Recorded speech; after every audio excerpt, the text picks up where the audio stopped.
People who have witnessed a death. What happened? Surreal. I spent the week by my grandmother's bed when she was on her way out. She was mostly out of it because of the morphine, but would sometimes just burst out with random phrases, usually calling for her children. On the final evening, her breathing became shallow and rapid, and you could smell the death on her breath. Then out of nowhere, she gave up and took her last long breath, and that was it, all gone. I couldn't cry or believe it had happened. It finally hit me the night of the funeral. It has been 12 years, and I still randomly ring her phone number to see if she will pick up. Just in, so we could eat outside because we were wet. And then we see an ambulance pull up to the house behind that. We see them rushing inside, then 10 minutes later they're pulling out someone's body. While they were driving away, I remember there was a 2-year-old waving while the ambulance left. My cousin I was swimming with said unfortunately he took his life. Then one of my cousins who was 18 said it was a stroke. I still to this day don't know how he passed. Sister Leona, 3rd grade. I sat by the door in 3rd grade in Sister Rita's class across from Sister Leona's class. Sister Leona apparently felt unwell and excused herself from her class and walked into the hallway. She dropped a glass in her hand which caused me to look out the door, then fell to the ground as I watched. Sister Rita ran out the door and called for help. Firemen, paramedics came. One of the firemen was my next door neighbor. She didn't make it. They put her on a gurney and wheeled her out. It was kind of a somber day. A woman was hit by a truck after running out into the street from between two parked cars. The truck driver didn't see her until she popped out like 15 feet in front of him. She had in our own car right after it happened, and unfortunately had front row seats to her friend's panic, the truck driver's breakdown, and the ambulance arriving to pick her up about 10 minutes later. There was nothing that could have been done once she ran out. But I still think about it every time I'm driving past densely parked cars. Grandmother had a stroke, spent a week in ICU, then was moved to a nursing home. A few weeks later started bleeding internally and went back to the hospital. We were getting ready to move her to hospice. I was visiting her. Her breathing was labored. Sounded like she was struggling to take a breath. I called the nurse, who told me that she could administer morphine, which would relax her but might relax her too much. So she gave her the morphine, and her breathing became normal, then more shallow. Then she died. I had multiple people in my life die, but I was never bedside watching it happen. I can't imagine. Hands down the most scarring IG video I watched as an influencer die of cancer in hospice. He was incredibly strong publicly and showed no fears. But after he died, his mom released a behind-the-scenes video of him crying, weeping really, saying, "Mummy, I don't want to go. I don't want to go. Please, help me," as she held him. All of his limbs were swollen, blistering, and it was really, really hard to watch. A kid drowned at the public pool I was swimming in. I was only 11, but I remember clearly that the pool was very crowded and the lifeguard was chit-chatting with their friends. I don't know where the parents were, but in those days, the early 80s, kids were just allowed to do whatever they wanted. I had ridden my bike several blocks from home and was at the pool without any parents, too. I was too young to really follow the news, but I think the parents got a pretty big settlement. When I was 5, was leaving a McDonald's with my mom. 2 skinheads were beating on a guy outside. They harassed us for a minute. I'd say I'm white, but my mom is more white passing and didn't have a wedding ring on, joking about if she really knew if my dad was white or not, while this guy was just profusely bleeding on the ground. My mum got me into the car, and as she was peeling out of the parking lot, I saw one of the skinheads pull out a pistol and shoot the man on the ground. He died. CK in by going behind it, climbing onto a dumpster, and from there onto the balcony of the smoking area, and from there onto the roof. Then he attempted to climb from there into an open window and fell. I only briefly saw after he had landed, but the bouncer at the other place saw him fall in front of him and was traumatized by it. Had to go to therapy for weeks. grocery shopping with my mum. We were listening to the radio and talking about mundane things when all of a sudden a man who had exited a bus stepped directly in front of it as it was moving forward. I saw his head go under the tire, and if you have seen any Gallagher's what happened next. I started screaming. But my amazing mum was able to pull over and keep everyone at the scene calm. Took me a while to not see that image at night.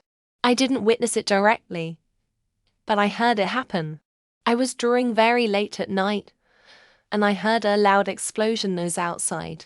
It was distant, so I didn't really think much of it. A little later, I'd say about 5 minutes later, I heard a woman let out a toe-curling scream. Turns out one of our neighbors had killed a man after an altercation.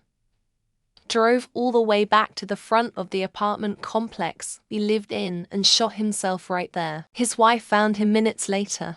I've witnessed peaceful death. For some reason, it didn't really affect me too much. I have, however, witnessed a failed suicide attempt. I assume it failed. At any rate, someone jumped off a high bridge onto a busy road and got hit by a speeding car. He somehow survived the 2 impacts and regained consciousness at the scene. But his body was seriously messed up. I remember his screams and garbled words. Pretty awful. Can't imagine he lasted long after that. I was an overnight doorman security at a bad apartment complex. A naked woman went off the 9th floor balcony. I watched her die at my feet as she took a few agonal breaths. There was nothing that could be done as she was mush inside. Then I finished out the rest of my shift like I would expect every employee to do. And then I went to classes like I would expect any student to do. I cannot imagine what it must be like to be traumatized by something like this. Elder people stabbed him in the chest. And there is like a little hospital behind the train station. When he got there, he dropped in the ground and died. IDKY, all the crazy shit always happens at night. ASD Paddy's Day 1999. Witnessed one of my best friends get hit by a car. Saw her thrown in the air and land on the ground. When I got to her, there was blood coming out of her ear. And I knew it was a brain hemorrhage. Someone had called an ambulance and they really tried. But she died on scene. She was 18. One of the worst days of my life. Seeing her family at the hospital afterwards was devastating. Euthanasia of my father. Never really saw him. Until he got sick when I was 18 and he was 48. They gave him 3 months. He lasted 55 years and actually beat cancer, and then the cancer came back. Then he decided it was enough. His last words still ring in my head 22 years later. If I would have lived to 1,000 years, I still wouldn't have been able to make up for my mistakes, and then he passed. My dad died, had a heart attack while on life support in the IQ with COVID. It was the big spike December 2021. I decided to withdraw care his wishes and best chose my mum, and I had to say goodbye in full PPE. I wanted to hold his hand and touch his face, and I did, but I had to wear gloves. Listening to his agonal breathing will stay with me for the rest of my life. It was Christmas Eve. I have seen too many. I am afraid. I don't know why. Maybe I am just bad luck. Aside from family members in the hospital, the worst was a motorcyclist. It was a low-speed crash. Honestly, he just got tapped by a car and tipped the bike over. He hit his head on the road and it just split wide open. It all happened so slowly. But he died so quickly. This is the only one that haunts me. First time I was 13, came home from school, and found my next-door neighbor dead on their driveway. She had an aneurysm, hit her head on the concrete and bleed out. 7.